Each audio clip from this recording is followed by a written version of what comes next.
Assalamualaikum warahmatullahi wabarakatuh.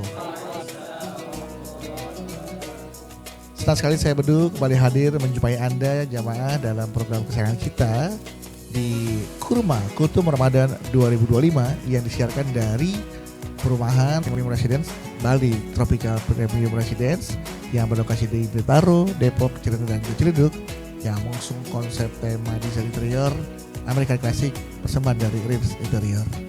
Dan jamaah, setiap episodenya Kurma Kultum Ramadan 2025 akan mendengarkan tausiah dari guru kita yang alhamdulillah beliau sudah berada di tengah-tengah kita, yaitu Syekh Dr. Muhammad Darwis. Assalamualaikum Syekh. Waalaikumsalam warahmatullahi wabarakatuh. Ya, dan seperti biasa juga kali ini akan diterjemahkan, Syekh akan diterjemahkan oleh Alwi. Ya, baik Alwi, dan juga dihadiri oleh santri-santri dari Pondok Pesantren Darul Furqon Al Aziziyah. Assalamualaikum. Baik, langsung saja tema episode kali ini adalah mengisi atau memanfaatkan Ramadan dengan itikaf di masjid. Ya, langsung saja kita berikan kesempatan Syekh untuk tausiah. Silakan Syekh. سيدي الموضوع في هذا البرنامج هو اغتنام الأوقات في شهر رمضان بالاعتكاف. بسم الله الرحمن الرحيم. الحمد لله رب العالمين، والصلاة والسلام على سيدنا محمد وعلى آله وأصحابه أجمعين. من العبادات العظيمة عبادة الاعتكاف، وهذه سنة عن سيدنا رسول الله صلى الله عليه وسلم، فقد جاء في الحديث الصحيح في البخاري أنه صلى الله عليه وسلم كان يعتكف العشر الأخير من رمضان. Syekhuna memulai ceramah beliau dengan pertama-tama memuji kepada Allah Subhanahu wa taala, kemudian dilanjutkan dengan bacaan salawat kepada baginda Nabi Muhammad sallallahu alaihi wasallam. Kemudian beliau melanjutkan bahwasanya salah satu ibadah yang paling agung adalah i'tikaf, yang mana Rasulullah sallallahu alaihi wasallam menyebutkan akan keagungannya di dalam hadisnya, yang mana beliau mempraktekkan sendiri, yang mana pada bulan suci Ramadan beliau memperbanyak i'tikaf di dalam masjid, khususnya di 10 malam terakhir bulan suci Ramadan. فكلما دخلت المسجد فقل نويت الاعتكاف في هذا المسجد ما دمت فيه، فأنت تثاب على جلوسك في هذا المسجد ولو كان وقتا يسيرا. Maka sudah sepatutnya kita ketika tiap kali kita memasuki suatu masjid, kita berniat untuk i'tikaf di dalamnya. Maka ketika kita masuk ke dalam masjid, kita niat i'tikaf di dalamnya meskipun hanya sebentar. Maka itu kita mendapatkan pahala meskipun kita hanya sebentar di dalamnya. فإذا نوى الاعتكاف فجلوسه بمجرد الجلوس في المسجد هذا فيه ثواب وصار جلوسه عبادة. Ketika kita sudah masuk ke dalam masjid, kemudian berniat untuk i'tikaf, maka duduknya saja di dalamnya saja sudah terhitung ibadah oleh Allah Subhanahu wa taala. والأفضل أن يزيد في هذه العبادة فيقرأ القرآن الكريم ويذكر الله عز وجل، يشتغل في جلوسه في المسجد بعبادة الله سبحانه وتعالى. Dan beliau melanjutkan, dan lebih baiknya lagi, lebih afdalnya lagi, ketika kita masuk ke dalam masjid, kita juga menyibukkan diri dengan ibadah, dengan berzikir, dengan membaca Al-Quran misalnya. Maka dengan itu kita mendapatkan pahala yang berlipat ganda. هناك مسألة فقهية مهمة لمن لا يستطيع أن يعتكف في المسجد، يمكن أن يجعل في بيته مسجدا يعتكف فيه. Sekarang beliau ingin menjelaskan tentang suatu perkara fiqih yang mana tentang i'tikaf, yang mana misalnya ada salah seorang di antara kita yang memiliki uzur sehingga tidak mampu untuk pergi ke masjid untuk i'tikaf. Maka di sana ada jalan bagaimana caranya kita bisa i'tikaf di dalam rumah. فمن أراد أن يجعل في بيته مسجدا يأخذ سجادة مثلا للصلاة يثبتها في الأرض بالمسمار أو نحوه، ثم بعد أن يثبتها يقول وقفت هذه السجادة مسجدا فصار في بيته مسجد يصلح للاعتكاف. Caranya adalah dengan cara kita mengambil satu sejadah kita, kemudian kita menaruhnya di atas lantai. Kemudian kita melekatkan sejadah tersebut dengan pakai paku misalnya atau pakai lakban. Yang mana sekiranya sejadah tersebut menetap di lantai.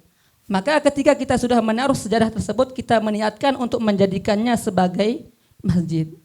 فما دامت السجادة في الأرض ثابتة فهي مسجد فإذا ما أزالها ورفعها لم تعد مسجدا. Maka selama sejadah tadi berada di lantai tersebut, maka sudah sah dinamakan masjid dan sah dipakai untuk i'tikaf. Tapi kalau sajadahnya sudah diangkat, maka sudah tidak dinamakan masjid lagi.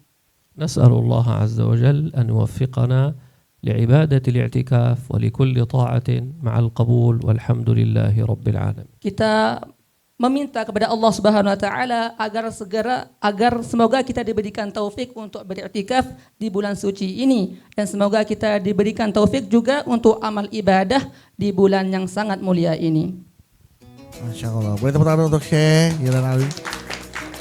Intinya bahwa kalau kita meniatkan itikaf di masjid, duduknya saja sudah mendapatkan pahala. Tambah lagi dengan kita beriktikaf, dengan kita banyak menyebut nama Allah, dan pahalanya akan semakin dilipat gandakan. Itu tadi penyampaian dari Syekh di segmen 1. Nanti di segmen berikutnya akan ada kesempatan buat santri-santri untuk bertanya kepada Syekh. Siapkan pertanyaannya, tapi nanti setelah ini ya. Jangan kemana-mana, tetaplah bersama kami di Kurma Kutum Ramadan 2025, meraih kesucian.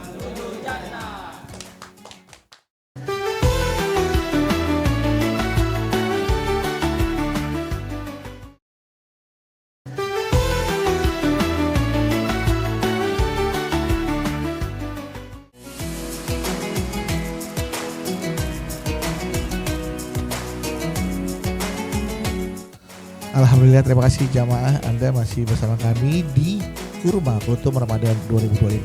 Dan seperti janji saya tadi, saya akan berikan kesempatan untuk santri-santri bertanya kepada Syekh. Silakan, siapa yang bertanya? Oke, silakan.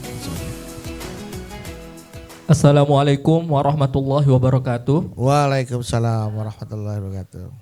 Nama saya Muhammad Rizki Manarul Haq. Saya ingin bertanya, Syekh. Beberapa kali ketika saya i'tikaf di masjid itu, saya menemukan beberapa imam membaca Al-Fatihah dengan bacaan yang salah. Bagaimana pendapat Syekh tentang fenomena ini?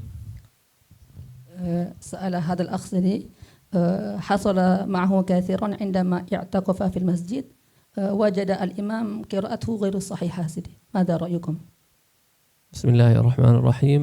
قراءة القرآن لا بد فيها من التلقي على الشيوخ، فمن أراد أن تكون قراءته صحيحة فلا بد أن يقرأ القرآن على قارئ متقن.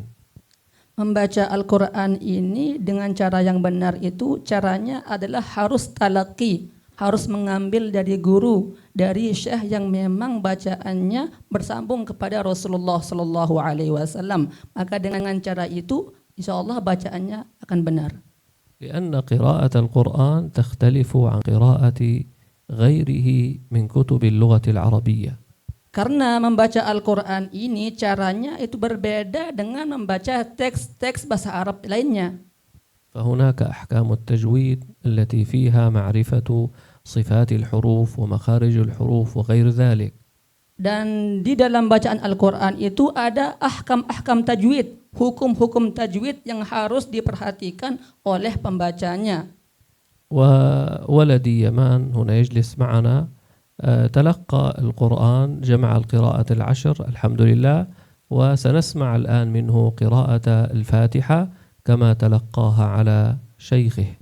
Alhamdulillah, pada kesempatan hari ini juga hadir anak beliau yaitu Sayyidi Yaman, yang mana beliau ini di umur beliau yang 17 beliau sudah talaqi qiraat asyarah ke masyayikh langsung, dan sekarang beliau ingin mempraktikkan bagaimana sih bacaan Al-Fatihah yang benar itu.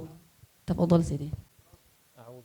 أعوذ بالله من الشيطان الرجيم بسم الله الرحمن الرحيم الحمد لله رب العالمين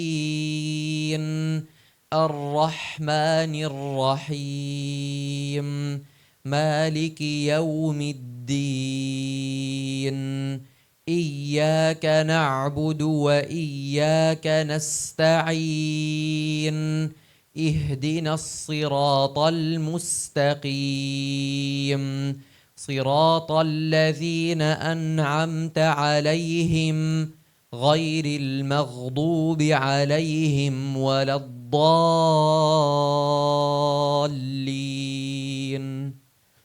آمين. الحمد لله. هذه سورة الفاتحة كما سمعنا قرأها بهذه الطريقة التي تلقاها عن شيوخه، ولذلك كانت بفضل الله عز وجل قراءة دقيقة متقنة. Bacaan yang beliau baca tadi, beliau itu ambil dari gurunya, gurunya mengambil dari gurunya sehingga sampai kepada baginda Nabi Muhammad sallallahu alaihi wasallam, dan bacaan seperti itulah bacaan Al-Fatihah yang benar. وسيدنا رسول الله صلى الله عليه وسلم يقول خيركم من تعلم القرآن وعلمه. Dan Rasulullah sallallahu alaihi wasallam dalam sebuah hadis beliau mengatakan bahwasanya sebaik-baik kalian adalah orang yang mempelajari Al-Qur'an dan mengamalkannya. ولذلك من الأمور المهمة جدا أن من كان يصلي إماما ينبغي أن يحسن الفاتحة ويتقن الفاتحة، لأن الإمامة مسؤولية، وينبغي للإمام أن يعنى كثيرا بإتقان تلاوة القرآن وخاصة بتلاوة الفاتحة لأنها فرض في الصلاة لا تصح بدونها. Maka salah satu perkara yang sangat-sangat penting untuk diperhatikan adalah bacaan Al-Fatihah ini, terlebih khusus untuk para imam masjid, karena imam masjid ini memiliki tanggung jawab yang sangat besar. Karena Al-Fatihah jikalau tidak sah, maka baca solatnya tidak sah. Maka karena membaca Al-Fatihah adalah salah satu rukun dari rukun solat.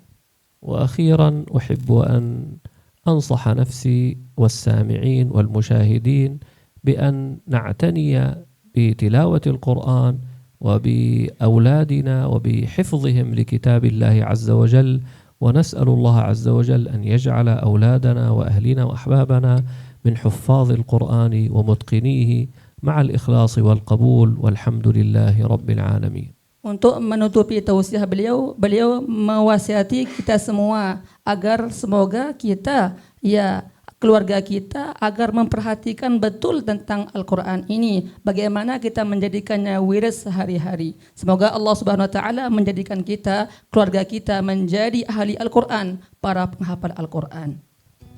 Amin, amin, rabbal alamin. Baik, terima kasih Syekh untuk tausiahnya, terima kasih Alwi untuk terjemahannya, dan akhirnya terjawab ya bahwa kalau kita membaca Al-Fatihah, apalagi terutama untuk para imam, jika Al-Fatihah tidak sah maka membuat sholatnya menjadi tidak sah. Begitu ya, melalui apa yang tadi katakan Syekh, dan kita tadi sudah mendengarkan contoh bacaan Al-Fatihah yang langsung bersambung dari gurunya beliau, gurunya lagi sampai bersambung ke Rasulullah SAW.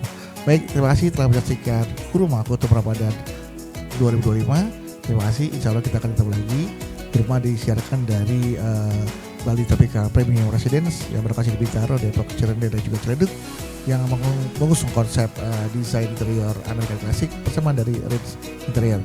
Terima kasih, kita ketemu lagi di episode berikutnya, tentunya hanya di Kurma Kutub Ramadan 2025. Terima kasih, saya pamit. Assalamualaikum warahmatullahi wabarakatuh.